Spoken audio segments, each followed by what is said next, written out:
Assalamualaikum warahmatullahi wabarakatuh. First of all, let's say thanks to Almighty God Allah Subhanahu wa Ta'ala, who has been given us some mercy and blessing so we can enter in this video. Secondly, don't forget to send salawat and salam to our Prophet Muhammad Sallallahu Alaihi Wasallam, who has brought us from darkness to the lightness, from Jahiliyah era to Islamic era, so we can feel till now. Hello everyone. My name is Benny Putra. You can call me Benny. I am from Rapang. I'm the second semester to English department in the University Muhammadiyah Sidin Rapang. Today, I want to discuss about the factor korupsi and check it out.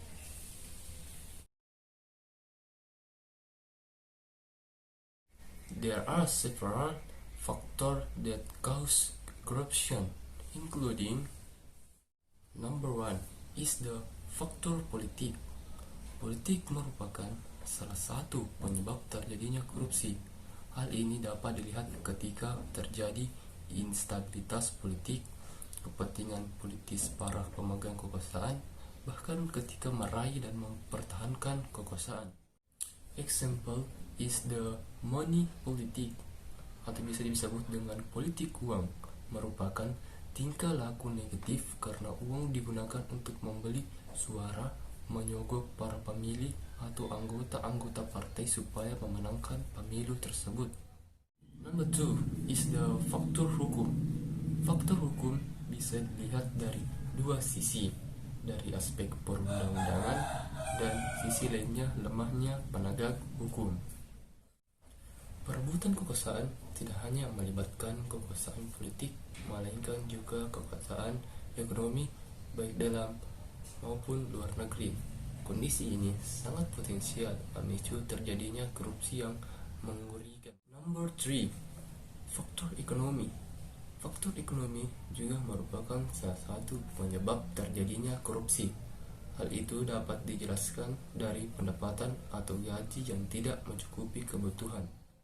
Gaiji Parker 1979 menyatakan bahwa although corruption is the widespread in Indonesia as means of supplementing excessively low governmental salaries, the reserves of the nation are not being used primarily for the accumulation of fresh private fortunes, but for economic development and some silent for welfare.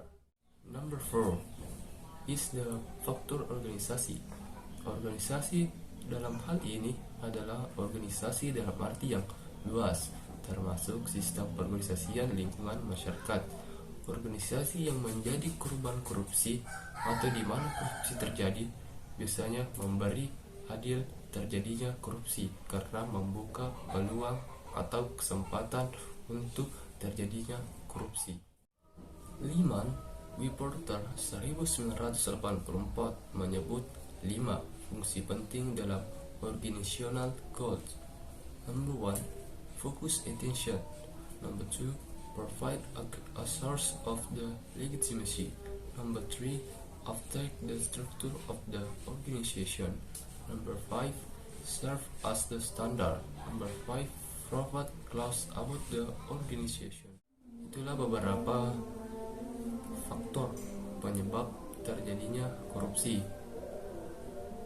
Maybe this my class speak. Thanks for attention. Thanks for watching, and don't forget to like and comment.